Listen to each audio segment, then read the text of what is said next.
Hi, welcome to my cooking channel. Today we're going to make a buttery, soft, yummy and very easy cardamom cake topped with a crunchy, sugary almond layer. Actually, I forgot about this cake. Recently, we visited one of my friends and her daughter Gleena made this divine cake. This is a very easy recipe and it goes well with the tea or coffee. As usual, I tweak the recipe a little bit. Please stay tuned and let's start the prep work. If you strictly follow the steps for the prep work for the pan, you get a crunchy, sugar-coated top with the almond layer. We can either use 8 or 9 inches baking pan. I'm using a springform pan for the easy release. We can generously grease inside and around the pan with the butter. Now we are dusting inside and around the pan with the 1.5 tablespoons of all-purpose flour. You can discard if there is any excess of flour.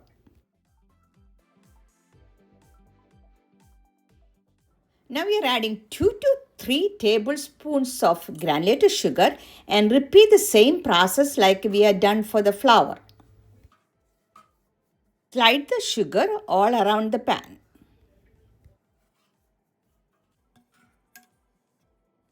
You can leave the extra sugar in the pan. Now we can spread the sliced almonds over the sugar. We are sifting 1.25 cups of all-purpose flour, 1 teaspoon of baking powder, half a teaspoon of baking soda, and half a teaspoon of salt.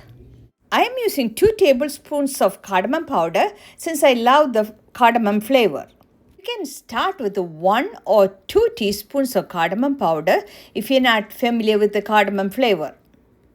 I'm sifting the flour mix at least 2 to 3 times to get a fluffy cake. We can mix the flour mix well and keep it aside. Butter should be kept in the room temperature and it should be almost melting. We are using 1 stick or half a cup of butter and whisk for 2 to 3 minutes over medium speed. We are adding 1 cup of sugar and whisking for another 4 more minutes.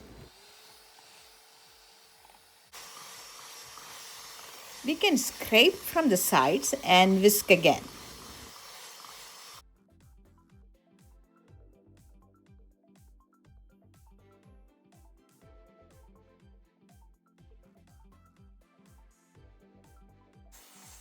We can whisk until it is fluffy and light in color.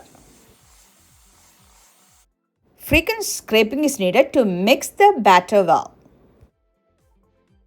We are using 3 eggs for this recipe and it should be kept in the room temperature.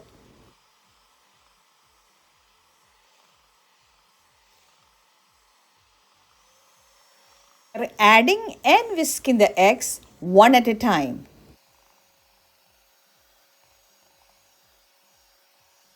We can whisk for another 3 more minutes.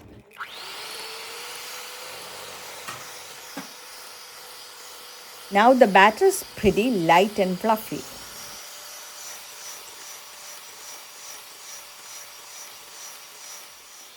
Adding 1 tablespoon of vanilla extract will boost the flavor.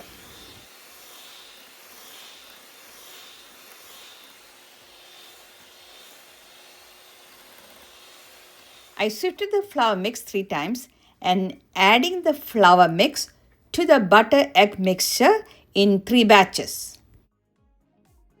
Now we can turn on the oven to 350 degrees Fahrenheit.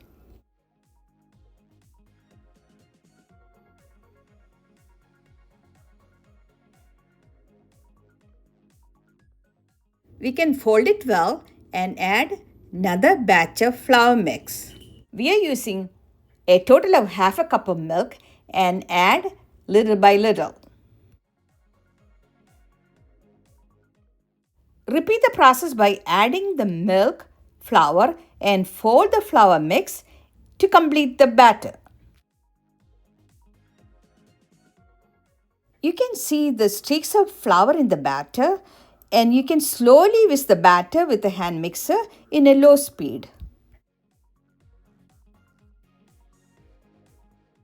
No vigorous whisking is needed at this point.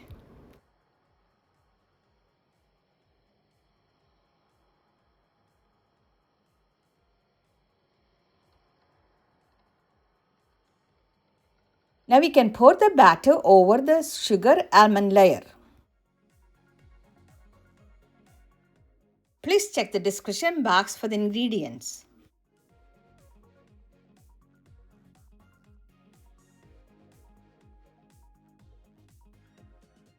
We can evenly spread the batter and bake at 350 degrees Fahrenheit for 45 to 50 minutes.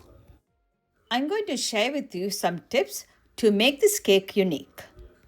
You can insert a toothpick, and if the baking is done, the toothpick will come out clean. Let it cool down for 10 to 20 minutes and cover the pan with the serving platter and put the cake upside down. You can add 1 to 2 tablespoons of sliced almonds for the garnish. Adding more almonds are optional.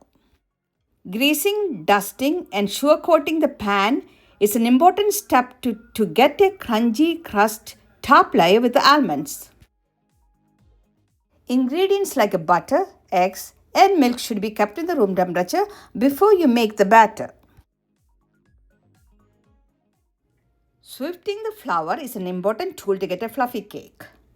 You can add the amount of cardamom according to your taste.